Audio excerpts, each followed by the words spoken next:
Hello everyone, स्वागत है आप सभी का आज की वीडियो में। आज मैं आपसे डिस्कस करने वाली हूँ एक इम्पॉर्टेंट टॉपिक के बारे में। टॉपिक हमारा होगा कि एक अच्छे परीक्षण के क्या गुण होते हैं, characteristic of a good test. ठीक है, सो ये जो टॉपिक है ये आपके हर एग्जाम में पूछा जाता है। आप किसी भी एग्जाम की तैयारी अगर कर रहे हैं, टीचिंग रिलेटेड एग्जाम की, चाहे वो रीट हो, DSSB हो, यूपी टेट हो, हर एग्जाम में यहाँ से 1 से 2 क्वेश्चन बनता है। ठीक है, तो इम्पॉर्टेंट है आप सबके लिए। पूरी वीडियो आप लोग ज़रूर देखिएगा और इसके बाद मैं एक और वीडियो अपलोड बहुत जल्दी अपने चैनल पे कर दूंगी, जहाँ पे मैं आपसे डिस्कस करूंगी टाइप्स ऑफ टेस्ट के बारे में, अलग अलग कैटेगरी वाइज। ठीक है, तो वो वीडियो भी जल्दी आएगी एंड तब तक हम इस वीडियो के बारे में बात करेंगे, इंपॉर्टेंट है इसलिए। ठीक है, तो स्टार्ट करते हैं हम अपने सेशन को एंड सेशन पूरा जरूर देखना, आपको बहुत मजा आएगा। देखो, यहाँ पे डिस्कस करने जा रहे हैं कि एक अच्छे परीक्षण के गुण, यानी कि जब आप एक टेस्ट बना रहे हो, कई बार यहाँ पे प्रश्न पत्र आता है, कई बार यहाँ पे उपकरण आता है, कई बार यहाँ पे परीक्षण आता है, सबका सेम ही होता है, गुण सबके जो है यही होते हैं जो हम अभी डिस्कस करेंगे, तो आप कंफ्यूज मत होना। ओके, अब देखो सबसे पहला गुण क्या है कि एक जब आप टेस्ट को बनाते हो तो उसका क्या एक फीचर होना चाहिए, एक उसकी क्या अच्छी बात होनी चाहिए। ठीक है, सबसे पहला आता है कि वो टेस्ट कैसा होना चाहिए, वैलिड होना चाहिए, उसके अंदर वैलिडिटी का गुण होना चाहिए। अब ये वैलिडिटी क्या होती है इसको डिस्कस कर लेते हैं, इंपॉर्टेंट है। ठीक है, वैधता होना चाहिए उसके अंदर। वैध का मतलब क्या होता है कि आप जिस उद्देश्य के लिए उस टेस्ट को बना रहे हो, उस उद्देश्य की पूर्ति उस टेस्ट से की जानी चाहिए। मान लीजिए आप एग्जाम देते हो, कोई भी, मान लो कोई भी एग्जाम है, CTET का एग्जाम है, रीट का एग्जाम है, यूपी टेट का एग्जाम है। आप जो वहाँ पे टेस्ट देते हो, आपको पता है कि आपसे 30 मार्क्स की क्या पूछी जाती है। पहले आपका साइकोलॉजी सेक्शन पूछा जाता है। ठीक है, आपका 30 मार्क्स का साइकोलॉजी पूछा जाता है, तो वहां पर जो 30 मार्क्स के क्वेश्चन होते हैं वो सिर्फ और सिर्फ साइकोलॉजी से रिलेटेड होते हैं। फिर आपका मान लो कि EVS है, मान लो हिंदी है, तो आपका क्या है, टेस्ट में हर एक सेक्शन में अलग अलग आपके क्या है, सब्जेक्ट का आपका मूल्यांकन किया जाता है कि आपको हिंदी में कितना आता है, आपको साइकोलॉजी में आता है या नहीं, आपको इंग्लिश में आता है कि नहीं। तो ये टेस्ट कैसा कहलाएगा, वैलिड कहलाएगा। एक प्रश्न पत्र वैलिड तब होता है जब आप उस उद्देश्य की पूर्ति कर रहे हैं। अब मान लो यहाँ पे आपका साइकोलॉजी में 30 में से 29 आ गया, मान लो आपके रीट एग्जाम में या आपके मान लो कि यूपी टेट में, आपके किसी भी एग्जाम में 30 में से 29 नंबर आप लेकर के आ गए, CTET में भी आप 29 लेकर के आ गए हो, यानी कि ये टेस्ट क्या है, ये वैलिड है। ये आपका वो चीज माप रहा है जिस चीज के लिए इसको बनाया गया है। आपके अगर 29 नंबर आ रहे हैं तो मैं ये कह सकती हूँ कि आपको बहुत अच्छा ज्ञान है मनोविज्ञान में। तो यानी कि एक टेस्ट वैलिड तब होता है जब आप उस उद्देश्य के लिए उसे बना रहे हो, वो उस उद्देश्य की पूर्ति करना चाहिए उसको। ठीक है, मान लीजिए मुझे किसी बच्चे का मान लो हिंदी देखना था, मुझे ये देखना था, मुझे उसका लेखन चेक करना है कि बच्चे को लेखन कितना आता है। मान लो लेखन चेक करना था और मैं उसको MCQs प्रश्न दे दूं। मान लो मुझे एक बच्चे का लेखन चेक करना है हिंदी में कि उसको लिखना आता है कि नहीं आता है, और वहां पर अगर मैं MCQs क्वेश्चन जो है उसको दे दूं बना करके, तो क्या मैं वहां पे लेखन चेक कर रही हूं, नहीं कर रही हूं। यानी कि क्या समझ में आ रहा है आपको, एक टेस्ट ये वैलिड नहीं है। ये वाला टेस्ट तो आपका वैलिड है, लेकिन ये वैलिड नहीं है क्योंकि जिस चीज के लिए मैं उसे बना रही थी उस चीज की पूर्ति तो वो कर ही नहीं रहा है। बच्चों का लेखन मुझे जांचना था, तो मुझे बच्चों को यहाँ पे MCQs ना देकर के निबंधात्मक प्रश्न देने चाहिए थे। तो क्या समझ में आया कि वैलिडिटी का गुण क्या है कि जिस उद्देश्य के लिए आप उस टेस्ट को बना रहे हो वो उद्देश्य पूरे फुलफिल होने चाहिए। अगर मुझे आपका लेखन चेक करना है तो मैं टेस्ट भी वैसा ही बनाऊंगी ताकि मुझे पता चले कि आपको आता है कि नहीं आता है, तब वो टेस्ट क्या होगा, वैलिड होगा। तो आई होप आपको ये वैलिडिटी क्लियर हो गया होगा। अगला देखते हैं, अगला आता है हमारा विश्वसनीयता। विश्वसनीयता का मतलब होता है कि आपका रिलायबिलिटी, जिस पर आप विश्वास कर सके, क्या कर सके, जिस पर आप विश्वास कर सके, और जहां पे अंकों की कंसिस्टेंसी क्या हो, समान हो। अब इसको एक एग्जाम्पल से समझते हैं, बहुत आसान है विश्वसनीयता समझना। ठीक है, देखो विश्वसनीयता का मतलब है, मान लो कि एक टेस्ट मैंने आपका लिया, मान लो इंग्लिश का टेस्ट लिया मैंने आपका। ठीक है, इंग्लिश का, मान लीजिए इंग्लिश का मैंने यहाँ पर आपका टेस्ट लिया पहले दिन, मान लो आज लिया। ठीक है, आज इंग्लिश का एक टेस्ट लिया और ये टेस्ट मैंने आपका लिया 50 मार्क्स का। कितने मार्क्स का लिया, 50 मार्क्स का। ठीक, क्लियर बात। 50 मार्क्स का मैंने आपका टेस्ट लिया और आपके नंबर यहाँ पे कितने आए, आपके 50 में से मान लो आप यहाँ पे लेकर के आ गए 49। आपने बहुत अच्छा स्कोर किया, आज आपका टेस्ट लिया मैंने, 50 में से आप 49 लेकर के आ गए। अब यही टेस्ट, सेम टेस्ट अगर मैं आपका 4th डे लूं, मतलब आज से 4 दिन बाद, आज से 4 दिन बाद मैं यही टेस्ट आपका लूंगी सेम, मैं बोलूंगी कि भाई ये टेस्ट दोबारा कर दो, और यहाँ पर आपके जो मार्क्स आए वो 50 में से पहले दिन तो आपके 49 आए थे, लेकिन जब मैंने दोबारा आपका टेस्ट लिया 4 दिन बाद, 5 दिन बाद, तो आपके जो मार्क्स हैं, मान लो कि आपके मार्क्स 30 आए, आपके मार्क्स कितने आ गए, 30 आ गए। तो यानी कि इसको क्या कहेंगे, मैंने पहले दिन लिया आपका एमसीक्यूज क्वेश्चन का, तो आप तो 49 लेकर के आ गए, लेकिन जब मैंने 4th डे टेस्ट को लिया तो आप वहां पे 30 ही लेकर के आए। यानी कि ये टेस्ट क्या है, इसे हम विश्वसनीय टेस्ट नहीं कहेंगे, ये टेस्ट रिलायबल नहीं है। क्यों नहीं है, क्योंकि अंकों की कंसिस्टेंसी में बहुत ज्यादा अंतर है। तो एक रिलायबल टेस्ट वो टेस्ट होता है जहां पर अंकों की जो कंसिस्टेंसी है, आंकिक जो हमारा नंबर है, वो समान होना चाहिए। अगर आपका मैं ये टेस्ट आज ले रही हूँ, 49 नंबर आप ला रहे हैं, तो मैं ये एज्यूम करूंगी कि अगर मैं आपका दोबारा ये टेस्ट लूँ तो भी आपके 49 ही आने चाहिए, तभी मैं आपको देख पाऊंगी, तभी मुझे पता चलेगा कि हाँ आपको सच में ज्ञान है, आपको इंग्लिश आ रही है, आप अच्छा कर ले रहे हैं। तो एक टेस्ट रिलायबल कब होता है, क्या समझ में आया, जब आप एक ही टेस्ट को जब बार बार कंडक्ट करते हैं, थोड़े थोड़े टाइम ड्यूरेशन में एक ही टेस्ट को जब हम बार बार कंडक्ट करते हैं, तो वहां पे अंकों की जो कंसिस्टेंसी है वो एकदम समान होनी चाहिए, उस पे हम विश्वास कर सके, उसे हम कहते हैं विश्वसनीयता का गुण। ठीक है, सो आई होप आपको क्लियर हो गया कि भाई अगर आपका मान लीजिए सीटेट का एग्जाम हुआ था, आपके 90 से ऊपर मार्क्स आ गए हैं, तो मैं ये एज्यूम करके चलूंगी कि अगर वही टेस्ट में दोबारा वही वाला ले लूँ सीटेट का एग्जाम, तो आपके 90+ ही आने चाहिए, ये नहीं कि आप कम ले आएंगे। तो उस टेस्ट को हम क्या मानते हैं, विश्वसनीय मानते हैं, जहां पे अंकों की क्या हो, कंसिस्टेंसी हो। तो अगर आपसे एग्जाम में ये पूछा जाता है कि उद्देश्यों की पूर्ति अगर टेस्ट कर रहा है तो वैलिड होगा, अगर अंकों की समानता बार बार उस चीज को कंडक्ट करने पे सेम आ रही है तो उसे हम विश्वसनीय कहते हैं, जिसपे हम विश्वास कर सकते हैं। ओके, सो आई होप आपको ये क्लियर हो गया होगा। नेक्स्ट आता है हमारा ऑब्जेक्टिविटी। अब ये ऑब्जेक्टिविटी का गुण क्या है, ये भी बहुत आसान है। ठीक है, ऑब्जेक्टिविटी देखो हमें कहाँ मिलती है, वस्तुनिष्ठता का गुण क्या होता है टेस्ट के अंदर। एक टेस्ट वस्तुनिष्ठ कब माना जाता है, जब उसका आंकिक जो है, जो आंकिक गणना है वो एकदम क्या हो, टू द पॉइंट हो, उसमें किसी तरह की बायसनेस ना हो। एक एग्जाम्पल है, मान लो 2 पर्सन है, 2 टीचर हैं, एक ये है एक ये है, ये टीचर ए है, ये टीचर बी है। ठीक है, अब ये आपका कोई, ये मान लीजिए आप हैं, ठीक है, थोड़ा सोच लो। ठीक है, ये टीचर ए है, ये टीचर बी है, 2 टीचर्स हैं। ठीक है, अब इन दोनों को आपका एक टेस्ट चेक करने के लिए दिया गया, आपका एक टेस्ट चेक करने के लिए अलग अलग बार दिया गया। मान लीजिए आपका एसएसटी का टेस्ट था, किसका टेस्ट था आपका, एसएसटी का टेस्ट था। एसएसटी का टेस्ट इन दोनों को दिया गया, ए वाले को भी दिया गया, बी वाले को भी दिया गया। अब मान लो कि ये जो ए वाला टीचर है, इससे आपकी बहुत अच्छी बनती थी, इससे आपकी बहुत अच्छी बनती थी, और ये आपको बहुत पसंद भी था, ये टीचर भी आपको बहुत मानता था। तो ये हो सकता है कि आपको 50 में से रिटर्न में आपने एसएसटी का टेस्ट दिया, और हो सकता है कि खुश होकर के आपको लिखित परीक्षा में जो रिटर्न होता है उसमें आपने इस टीचर ने आपको क्या दे दिया, मान लीजिए 45 दे दिया। कितने दिए उसने, 45 नंबर आपको दे दिए।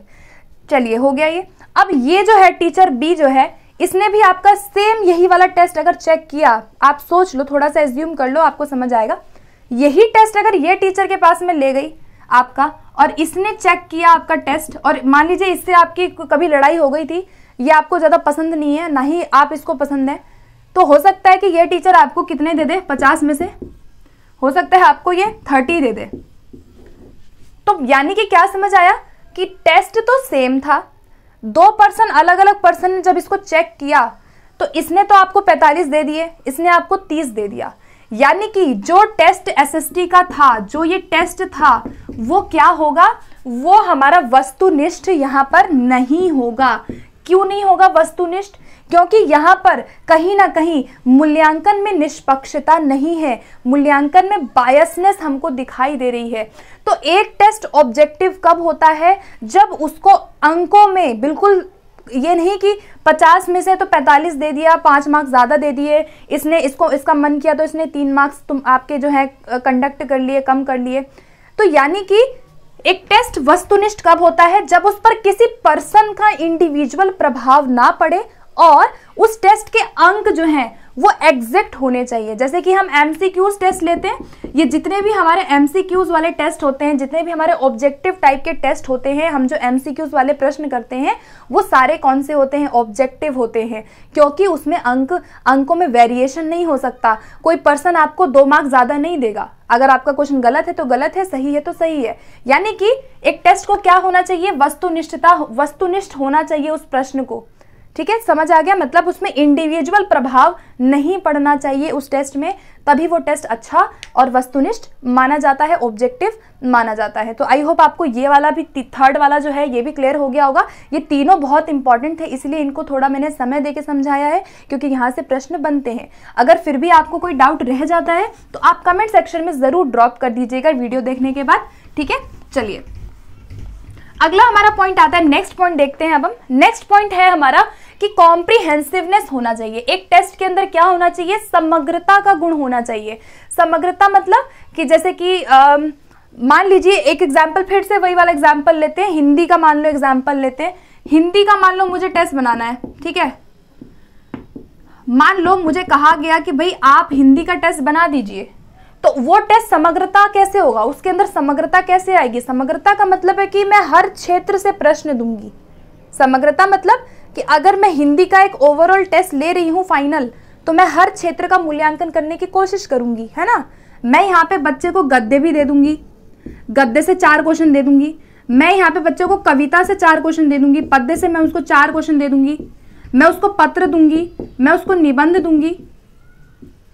यानी कि मैं बच्चे का यहाँ पे संपूर्ण क्या कर रही हूँ, कॉम्प्रिहेंसिवनेस कर रही हूँ, मैं समग्रता का ध्यान दे रही हूँ। ठीक है, जैसे कि एग्जाम में आपका साइकोलॉजी से क्वेश्चन आता है, आपको सिलेबस दिया गया है, तो आपके एग्जाम में जो प्रश्न आते हैं वो हर एक टॉपिक से आते हैं। यानी कि वो टेस्ट कैसा है, समग्र है। एक टेस्ट के अंदर कैसा गुण होना चाहिए, समग्रता का गुण होना चाहिए। ऐसा नहीं कि मैं सिर्फ हिंदी का टेस्ट अगर मान लो 50 नंबर का बना रही हूं, तो 50 में से मान लो कि 30 तो मैंने आपको सिर्फ प्रश्न ही प्रश्न दे दिए। समझ आया कि अगर मैं 50 नंबर का आपका टेस्ट बना रही हूं, तो मैं उसमें पत्र भी दूंगी, मैं उसमें निबंध भी दूंगी, मैं वहां पे आपका लेखन भी चेक करूंगी, आपको लिखना कितना आता है, मैं वहां पे आपका शब्द भंडार चेक करूंगी, मैं वहां पे कविता चेक करूंगी कि आपको कविता आती है, आपने कोई कविता याद भी की है या नहीं की है। तो यानी कि एक टेस्ट को कैसा होना चाहिए, एक टेस्ट को समग्रता का उसका भाव होना चाहिए, वो टेस्ट कॉम्प्रिहेंसिवनेस और वो टेस्ट व्यापक होना चाहिए। ठीक है, तो आई होप क्लियर हो गया होगा, इजी था ये वाला। ठीक है, अगला देखते हैं। अगला आता है प्रैक्टिकलिटी, यानी कि आपका व्यवहारिकता का गुण होना चाहिए। बहुत आसान है, इसको देखो कुछ लिखने की जरूरत इसमें मुझे नहीं है, इसको मैं ऐसे समझा देती हूँ। ठीक है, व्यवहारिकता होना चाहिए उस टेस्ट के अंदर। व्यवहारिकता का मतलब है अगर आपने एक टेस्ट बना लिया है तो उसको कंडक्ट करना आसान होना चाहिए, अंक देने में इजी होना चाहिए। आपने मान लो कोई टेस्ट बना लिया, लेकिन आप उसको ना ही चेक कर पा रहे हो, ना आप उसकी आंसर की दे पा रहे हो, ना आप उसको कंडक्ट करवा पा रहे हैं एग्जाम सेंटर में, तो यानी कि एक टेस्ट को व्यवहारिक होना चाहिए, आप उसे व्यवहार में ला सकें। ये नहीं कि आपने टेस्ट बना लिया, अब बच्चों को बहुत मुश्किल हो गई उस टेस्ट को करने में। टेस्ट ऐसा होना चाहिए जिसे बच्चे भी कर सकें, जिसे आप भी चेक कर सकें और जिसे कंडक्ट करना भी इजी हो। यानी कि उसके अंदर व्यवहारिकता का गुण होना चाहिए। और एक बात और याद रखना, एक तो ये व्यवहारिक होना चाहिए, दूसरा व्यवहारिकता है कि जो टेस्ट आप ले रहे हैं वो बच्चे की जिंदगी से कहीं ना कहीं यूजफुल होना चाहिए। अगर आपने मैथ्स में आप क्षेत्रफल का टेस्ट ले रहे हैं, तो टेस्ट ऐसा होना चाहिए जो वो अपनी जिंदगी में भी उसको यूज कर सके। यानी कि व्यवहारिकता और सुगमता एक प्रश्न के अंदर, प्रश्न पत्र के अंदर होनी चाहिए, चेक करने में भी इजी हो और बहुत ज्यादा डिफिकल्टी भी ना हो उसे करवाने में बच्चों को। ठीक है, तो आई होप ये वाला भी क्लियर हो गया होगा आपको। अगला देखते हैं। अगला आता है मानक होना चाहिए टेस्ट। टेस्ट कैसा होना चाहिए, उसमें नॉर्म्स होने चाहिए। अभी नॉर्म्स क्या है इसको समझ लेते हैं। देखो, मानक का सिंपल सा मतलब है कि जब आप एक टेस्ट बना रहे हो तो आपका एक क्या कहते हैं उसको कि एक प्रतिदर्श होना चाहिए जिस पर आप अलग अलग छात्रों का कंपैरिजन एक तरीके से कर सकें। एक टेस्ट को मानक होना चाहिए। मानक भी कई प्रकार का होता है। एज रिलेटेड मानक है, आपका परसेंटेज रिलेटेड मानक होता है, आपका वर्ग रिलेटेड मानक होता है। ठीक है, मानक को मैं अगर और ज़्यादा आपको डिफाइन करूँ, जैसे कि फॉर एग्जाम्पल एक बुद्धि परीक्षण जब हम लेते हैं, आपने बुद्धि परीक्षण जरूर सभी ने पढ़ा होगा। अगर मैं यहाँ लिख दूं कि 90 से, ध्यान से समझना जो भी मैं बता रही हूँ, अगर मैं लिख दूं कि 90 से 110 वाली बुद्धि, मैंने यहाँ लिख दिया आईक्यू लेवल, आईक्यू का रेंज मैंने लिखा 90 से 110। अब आपके दिमाग में आ गया होगा, आपको पता होगा कि ये किन बच्चों की बुद्धि होती है, कौन से बच्चे यहाँ पे आते हैं, पता होगा। अगर मैं यहाँ लिख दूं 70 वाले कौन है, तो भी आपको यहाँ पता होगा। अगर मैं यहाँ लिख दूं 140 से ऊपर लिख दूं तो भी आपको पता होगा। अगर मैं यहाँ लिख दूं 25 तो भी आपको पता होगा। मैंने भी नहीं बताया लेकिन आपको पता है। कैसे पता है कि ये नॉर्म सेट कर दिए गए हैं एक टेस्ट में। ठीक है, और ज्यादा इजी वे में समझाते हैं। जैसे कि 140 है, अगर 140 से ऊपर बुद्धि है तो वो बच्चा क्या होगा, निश्चय ही वो बच्चा प्रतिभाशाली में आएगा। यहाँ पे ये बच्चा क्या है, प्रतिभाशाली है। ठीक है, ये बच्चा क्या है, सामान्य है। ये बच्चा क्या है, ये बच्चा सीमा रेखा पर है, बॉर्डर लाइन वाले सीमा रेखा पर है। ठीक है, और ये बच्चा क्या है, बिल्कुल जड़ बुद्धि, इसको हम जड़ बुद्धि कहते हैं, जो बिल्कुल ही एकदम बुद्धि लब्धि जिनकी कम होती है, बहुत ही कम होती है।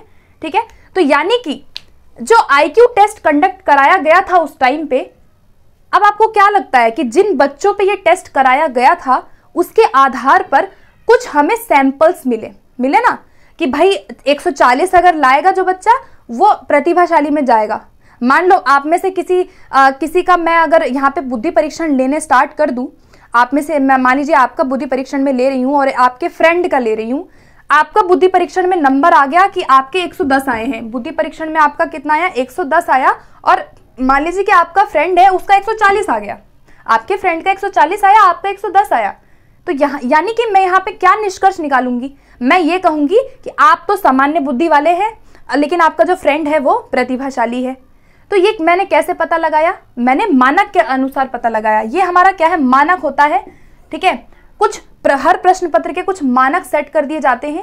जैसे कि आपको पता है कट ऑफ निर्धारित की जाती है कि 125 कट ऑफ वाले आए हैं, है ना, इतने से इतने कट ऑफ वाले जो है इतने हैं। जैसे सीटेट का एग्जाम आपको पता है 90 वाला है, जनरल में अगर 90 लेके आ रहे हो तो आप जो है पास हो, है ना। अगर आपका जो है 90 से ऊपर है तो भी पास हो। ऐसी SC ST OBC का अलग अलग क्राइटेरिया होता है, वो क्या है, आपका मानक है। तो मानक समझ गए ना कि मानक क्या है कि हमें कुछ सैंपल्स निर्धारित करता है जिसके आधार पर अब हम ये जज कर लेंगे कि हाँ भाई आप किस में इसमें लाए करोगे। ठीक है, सो आई होप आपको क्लियर हो गया होगा कि हम एक मानक सेट कर लेते हैं। जैसे A ग्रेड वाला बच्चा कितना लाएगा, B ग्रेड अगर आया तो कितना लाएगा, C ग्रेड अगर आएगा तो कितना लाएगा, है ना। जैसे 91 से 100 है तो A+ लेके आ गया, तो ये क्या है, मानक है। तो एक प्रश्न पत्र का गुण है कि उसको क्या होना चाहिए, उसके अंदर मानकता होनी चाहिए, उसके अंदर एक मानक गुण होना चाहिए जो कि डिफरेंट एस्पेक्ट पे हम जिसमें वैल्यू जज कर सकें। ठीक है, अगर हम इस तरह से सेट नहीं करेंगे तो हमें उस प्रश्न पत्र में मानकता नहीं नजर आएगी। ठीक है, तो आई होप आपको मानक जो है वो क्लियर हो गया होगा। मानक कुछ नहीं है, बस एक सैंपल होता है जिसके आधार पर आप क्या कर सकते हैं, निर्धारित कर सकते हैं कि बच्चे के कितने नंबर आए, बच्चा कहाँ पर लाए कर रहा है, A ग्रेड आया, B ग्रेड आया, वो क्या आपके मानक है। ठीक है, चलिए अगला देखते हैं। अगला है विभेदकता। विभेदकता का गुण होना चाहिए एक प्रश्न में। आप प्रश्न ऐसा बनाओगे जो विभेदकता को दिखाए। विभेदकता का मतलब है कि डिस्क्रिमिनेशन, यानी कि अगर मान लो मैं आपका एक 30 नंबर का, मान लो मैं आपका एक 30 मार्क्स का टेस्ट कंडक्ट करूं, या मान लो 100 नंबर का टेस्ट मैं आपका टेस्ट बनाऊं किसी भी सब्जेक्ट का, ठीक है, तो वहां पर विभेदकता का गुण होना बहुत जरूरी है। विभेदकता मतलब कि जहां पे आप बच्चे को एवरेज बच्चे, गिफ्टेड बच्चे में जिसे हम, या हम जो है क्या कह सकते हैं, डल बच्चे। ठीक है, कौन डल है, किसका मार्क्स बहुत कम आया, हम उसमें क्या कर सके, उनको कैटेगराइज कर सके। तो एक टेस्ट ऐसा होना चाहिए जिसको आप कंडक्ट करेंगे तो उसके अंदर विभेदकता का गुण होना चाहिए। वो अलग अलग बच्चों में क्या कर सके, विभेद कर सके। वो टेस्ट बता सके कि हाँ ये बच्चा आपकी क्लास का एवरेज में आएगा, ये बच्चा गिफ्टेड में आएगा, ये बच्चा डल में आएगा। कैसे हो सकता है, मान लो आप कोई टेस्ट बना रहे हो, आपने इतना आसान पेपर बनाया, इतना आसान पेपर बनाया कि एक एवरेज बच्चा भी वहां पे 100 में से 100 ला रहा है, एक डल बच्चा भी वहां पे 70 नंबर लेकर के आ गया है, जो कि बहुत ज्यादा है। तो यानी कि टेस्ट ऐसा आप बनाएंगे जो क्या कर सके, बच्चों को कैटेगराइज कर सके कि हाँ ये बच्चा गिफ्टेड है, ये बच्चा डल है, इसको और हेल्प की जरूरत है, ठीक है, ताकि आप उनको क्या कर सके, हेल्प कर सके। आप टेस्ट अगर बहुत ही इजी बना दोगे तो कोई बच्चा आपको पता भी नहीं चलेगा कि किसको क्या कमी है। तो इसीलिए टेस्ट का विभेदकता होना बहुत जरूरी है। एक टेस्ट के अंदर डिस्क्रिमिनेशन की जो गुण है वो होना चाहिए, ठीक है। अगला देखते हैं हम नेक्स्ट वाला। नेक्स्ट आता है हमारा मितव्ययिता होनी चाहिए टेस्ट के अंदर। मितव्ययिता का मतलब है इकोनॉमिकल होना चाहिए। इकोनॉमिकल का मतलब क्या है कि अगर आप एक टेस्ट बना रहे हो तो उसके कंस्ट्रक्शन में उसमें जो धन है, जो समय है, उसकी बचत होनी चाहिए, है ना।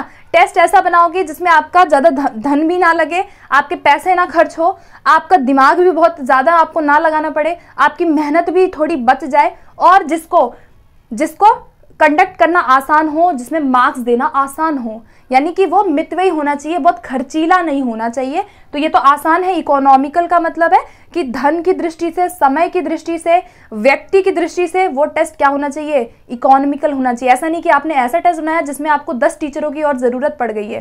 तो यानी कि इकोनॉमिकल वो टेस्ट होना चाहिए, ठीक है। अब आपको क्लियर हो गया होगा ये वाला, इसमें कोई डाउट नहीं होगा। अगला है उद्देश्य पूर्णता। ये भी वही है जो हमारा वैधता से रिलेटेड था कि वो टेस्ट उद्देश्य की पूर्ति करे, ठीक है। टेस्ट ऐसा होना चाहिए जो उद्देश्यों की पूर्ति करे। जैसे एक एग्जाम्पल है आपका, मैं मान लो इंग्लिश का मुझे चेक करना है, इंग्लिश में मुझे चेक करना है बच्चे की स्पीकिंग। मान लो मुझे क्या चेक करना है, बच्चे की स्पीकिंग स्किल को मुझे जांचना था, मुझे देखना था कि आपको स्पीकिंग स्किल में कुछ आता है नहीं आता है। तो यानी कि मेरा उद्देश्य है कि मुझे स्पीकिंग को चेक करना है। और मान लो इंग्लिश का टेस्ट बनाया मैंने ओरल की जगह दे दिया क्या, लिखने के लिए दे दिया, मैंने ऐसे दे दिया आपको, मैंने कंपोजिशन दे दी। तो यानी कि उद्देश्य की पूर्ति तो हुई ही नहीं। मुझे तो स्पीकिंग चेक करना था ना, तो मैं तो आपको बोलने के लिए कहूंगी, मैं तो आपको ओरल लूंगी ना, मैं सुनूंगी जो आप कहेंगे। यानी कि टेस्ट कैसा होना चाहिए, उसमें पर्पस होना चाहिए, वो उस पर्पस के लिए बनाया गया होना चाहिए, उद्देश्य की पूर्ति होनी चाहिए। अगर हिंदी में मैं लेखन जांचना चाहती हूँ तो मैं प्रश्न भी वही दूंगी जो मुझे चाहिए। मैं अगर आपका जानना चाहती हूँ कि आपको जो है एरिक्सन की थ्योरी, वाइगोस्की की थ्योरी आती है कि नहीं आती है, तो मैं प्रश्न भी उन्हीं थ्योरी से दूंगी। यानी कि उद्देश्यों की पूर्ति एक टेस्ट को करना चाहिए। अगर उद्देश्यों की पूर्ति यहाँ हो रही है तो वो क्या कहलाएगा, वैध कहलाएगा, ठीक है। तो आपस में रिलेटेड है ये चीजें। अगला आता है बैलेंस होना चाहिए टेस्ट में। ये तो आपको पता होगा टेस्ट में बैलेंस कैसे हम लाएंगे। जब आप एक टेस्ट बना रहे हो तो वहां पर आपको पता है ना कि आप एवरेज नंबर भी दोगे, है ना, आप थोड़े टफ क्वेश्चन भी दोगे। ऐसा नहीं कि पूरा का पूरा आपने टेस्ट बनाया और सारे इजी क्वेश्चन आपने डाल दिए, है ना। मान लो ये एक टेस्ट है, अब ये टेस्ट मैं बनाने बैठी हूँ तो मैं क्या ध्यान रखूंगी कि वो टेस्ट कैसा होना चाहिए, बैलेंस होना चाहिए। बैलेंस कैसे होगा, जैसे आपने सबने एग्जाम दिया होगा पहले भी, हमारे एमसीक्यूज क्वेश्चन पहले आते हैं, 10 नंबर के 1 नंबर के एमसीक्यूज हो गए, फिर आपका 2 नंबर का स्टार्ट होता है ना। देखा होगा हम लोग पहले देते थे एग्जाम 10th में, 12th के आप पेपर्स देखोगे 2 नंबर के आ गए, फिर आपके 4 नंबर के टेस्ट होते हैं, है ना, कॉलेज में भी होते हैं। फिर 6 नंबर के 2 प्रश्न होते हैं, 6 नंबर 4 नंबर के 4 प्रश्न, 2 नंबर के आपके मान लो फिर आपके 4 प्रश्न है और 1 नंबर के आपके 10 प्रश्न है। तो कहने का मतलब क्या है, यहाँ पे टेस्ट क्या हुआ, बैलेंस हुआ।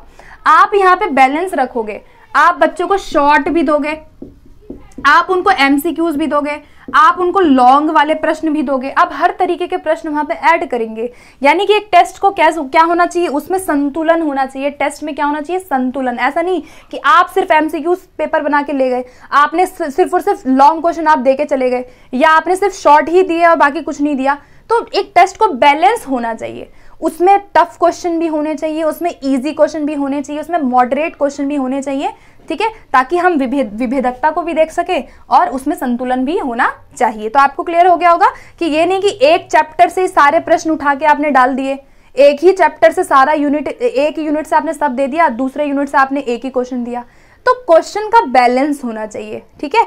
हर जगह से आप उठा उठा के प्रश्न वहां पे डालेंगे, आप अकॉर्डिंग टू मार्क्स भी उस पर क्या रखेंगे, बैलेंस बना के रखेंगे। तो एक टेस्ट में क्या होना चाहिए, बैलेंस का गुण होना चाहिए। अगला देखते हैं, न्याययुक्ता होनी चाहिए। न्याययुक्ता का मतलब है फेयरनेस होना चाहिए, है ना। किसी भी तरीके से गलत बच्चे का वो निर्धारित ना करे क्षमता, फेयरनेस होना चाहिए, है ना। एक टेस्ट ऐसा होना चाहिए जो फेयर हो। फेयर का मतलब क्या है कि उसमें एक तो बायसनेस नहीं होनी चाहिए, सेम बात है, रिलेटेड है, जो हमने अभी पढ़ा उससे रिलेटेड ही है।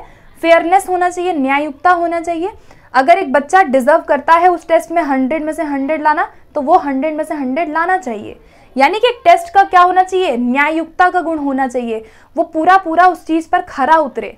अगर एक टेस्ट मैंने बनाया है तो मैं जो जानना चाहती थी, मैं देखना चाहती थी कि यहाँ पे कितने बच्चे मार्क्स लेकर के आएंगे, वो चीज़ फेयरनेस होनी चाहिए उस टेस्ट के अंदर।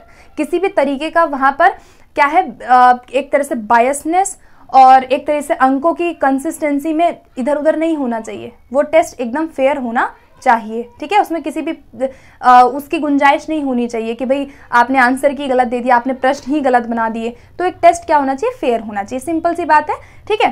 लास्ट हमारा पॉइंट आता है, प्रमाणीकृत होना चाहिए, स्टैंडर्ड होना चाहिए। ये बहुत इंपॉर्टेंट है, ठीक है। आपके यहाँ पे कुछ ऐसे कैरेक्टरिस्टिक है जो इंपॉर्टेंट है, जैसे कि स्टैंडर्ड वाला इंपॉर्टेंट है, आपका डिस्क्रिमिनेशन वाला इंपॉर्टेंट है, आपका जो है ये ऊपर के तीनों जो है ये वेरी वेरी इंपॉर्टेंट है, ठीक है। तो यहाँ पर स्टैंडर्ड टेस्ट क्या होता है, स्टैंडर्ड का मतलब है कि जो किसी अथॉरिटी द्वारा बनाए जाते हैं स्टैंडर्ड, जैसे सीबीएसई बनाता है ना, आपका आरबीएसई बोर्ड बना रहा है, आपका DSSS भी बोर्ड बना रहा है, तो वो क्या होते हैं, स्टैंडर्ड होते हैं, जहाँ पर आपके मानक होते हैं, जहाँ पर आपका क्या है, किसी भी तरीके से वहां पे बायसनेस नहीं होती है ना। जैसे ऑब्जेक्टिव टाइप के प्रश्न होते हैं, तो एक टेस्ट को क्या होना चाहिए, स्टैंडर्ड होना चाहिए। जो मार्क्स आए वो हर आबादी पे वो लागू होता है। मान लीजिए सीटेट में 90 मार्क्स बोला गया कि 90 वाला जो है जनरल कैटेगरी में निकलेगा, 90 वाले को पास माना जाएगा, तो यानी कि वो स्टैंडर्ड आपने सेट कर दिया। तो एक टेस्ट को स्टैंडर्ड होना चाहिए, ठीक है। वो किसी भी एरिया में हो सकता है, मार्क्स की कंसिस्टेंसी में वो स्टैंडर्ड होना चाहिए। आंसर की जब हम घोषित करते हैं वो भी एक स्टैंडर्ड का एक प्रकार है, ठीक है। तो एक टेस्ट को क्या होना चाहिए, वो प्रमाणीकृत होना चाहिए, ठीक है, जिसे आप बाद में निर्धारित भी कर सके, उसमें गलतियां नहीं होनी चाहिए, ठीक है। वो एक स्टैंडर्ड मानक होना चाहिए, जिसमें नॉर्म्स भी आपके आ जाते हैं। जो मैंने आपसे नॉर्म्स डिस्कस किया वो कुछ ना कहीं आपके प्रमाणीकृत से संबंधित है। तो एक टेस्ट को क्या होना चाहिए, स्टैंडर्डाइज्ड होना चाहिए, है ना। ऐसा नहीं कि उसमें बायसनेस है या उसमें किसी एक पर्सन का प्रभाव पड़ रहा है या वो उद्देश्यों की पूर्ति नहीं कर रहा है। तो जब एक टेस्ट उद्देश्यों की पूर्ति कर रहा है, अंकों की जिसमें कंसिस्टेंसी है, जो बिल्कुल कहता है कि भाई ये गलत है क्वेश्चन तो गलत है, सही है तो सही है, वो आपका स्टैंडर्ड में आता है। जैसे आपका सीटेट का पेपर होता है, वो सारे टेस्ट आपके क्या स्टैंडर्ड है, ठीक है। सो गाइज, ये थे हमारे कुछ characteristic of test. I hope आपको ये सारे के सारे क्लियर हो गए होंगे। अगर आपको इसमें किसी में भी डाउट लगता है तो आप कमेंट सेक्शन में ज़रूर आप मुझसे पूछिएगा, मैं ज़रूर आपका रिप्लाई करूंगी। एंड अगर आप पहली बार चैनल पर हो तो चैनल को सब्सक्राइब कर लेना इसी तरह की वीडियोस के लिए, ठीक है। तो फिर मिलते हैं अगली वीडियो में, नेक्स्ट टॉपिक में लाऊंगी टाइप्स ऑफ टेस्ट के बारे में बहुत जल्दी, ठीक है। तो फिर मिलते हैं अगली वीडियो में, ओके, बाय।